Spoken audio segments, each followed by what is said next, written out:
ఆ జిల్లాలో దశాబ్దాల రాజకీయ చరిత్ర వారిది. ఎన్నో ఏళ్లుగా జిల్లాలో చక్రం తిప్పుతోంది ఆ కుటుంబం. వారికి అధికారం, వ్యాపార అభివృద్ధే ధ్యేయం తప్ప జిల్లా అభివృద్ధి అవసరం లేదంటూ. అయితే ఇన్నాళ్లుగా రాజకీయాల్లో ఉన్నా కూడా ఆ కుటుంబంపై స్థానికుల్లో నెగటివ్ టాక్ ఎందుకు వచ్చింది?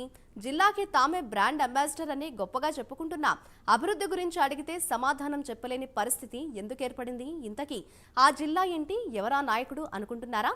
అది తెలుసుకోవాలంటే వాచ్ ది స్టోరీ.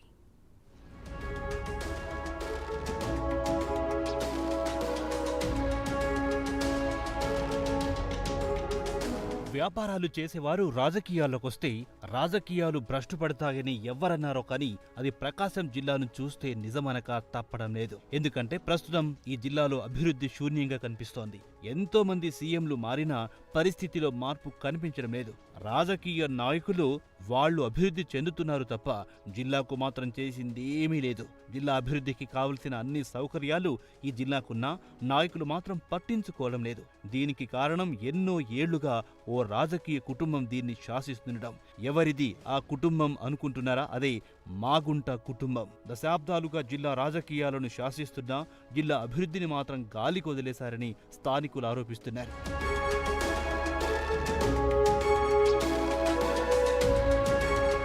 మాగుంట ఈ పేరు తెలియని వారంటూ జిల్లాలో ఉండరు. దశాబ్దాలుగా జిల్లా రాజకీయాల్లో తనదైన ముద్ర వేసుకున్నారు. 1990లో మాగుంట సుబ్బరామిరెడ్డి రాజకీయాల్లోకొచ్చి కాంగ్రెస్ పార్టీ తరపున ఒంగోలు ఎంపీ అభ్యర్థిగా బరిలో నిలిచి అప్పటి వరకు లేని డబ్బు రాజకీయాలను ఒంగోలు పార్లమెంట్ పరిధిలో ప్రజలకు రుచి చూపించారు. ప్రజలకు డబ్బు పంచుతూ ఆ ఎన్నికల్లో గెలిచారు. ఆయన వారసులుగా ఎంట్రీ ఇచ్చిన మాగుంట శ్రీనివాసులు రెడ్డి కూడా జిల్లా అభివృద్ధిని పట్టించుకోలేదు. తన అన్నబాటలోని డబ్బు సంపాదించడమే పనిగా పెట్టుకున్నారు. వ్యాపారాన్ని అంచెలంచెలుగా అభివృద్ధి చేసుకుంటున్నారు తప్ప జిల్లా అభివృద్ధి గురించి ఎప్పుడూ పట్టించుకోలేదని రాజకీయ విశ్లేషకులు అంటున్నారు. పార్టీలు మారడం, గెలిచాక డబ్బులు వెనికేసుకోవడం ఇవే తప్ప మాగుంట కుటుంబానికి ఏమీ తెలియదని రాజకీయ నేతలు ఆరోపిస్తున్నారు.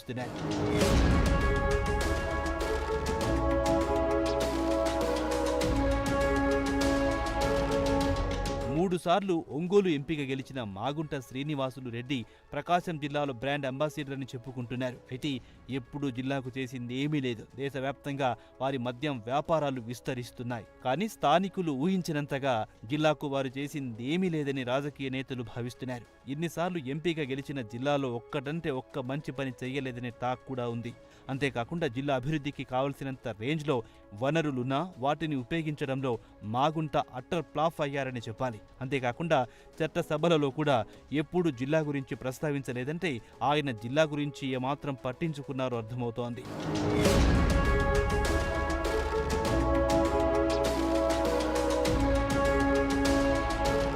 ఏదేమైనా నాయకులు అభివృద్ధి చెయ్యకుంటే ఓట్లతో బుద్ధి చెప్పకుండా ఎన్నికల ముందు వాళ్ళిచ్చే 10-15కు ఆశపడి ఓట్లేస్తే జిల్లా అభివృద్ధికి ద్రోహం చేస్తారని రాజకీయ విశ్లేషకులు భావిస్తున్నారు.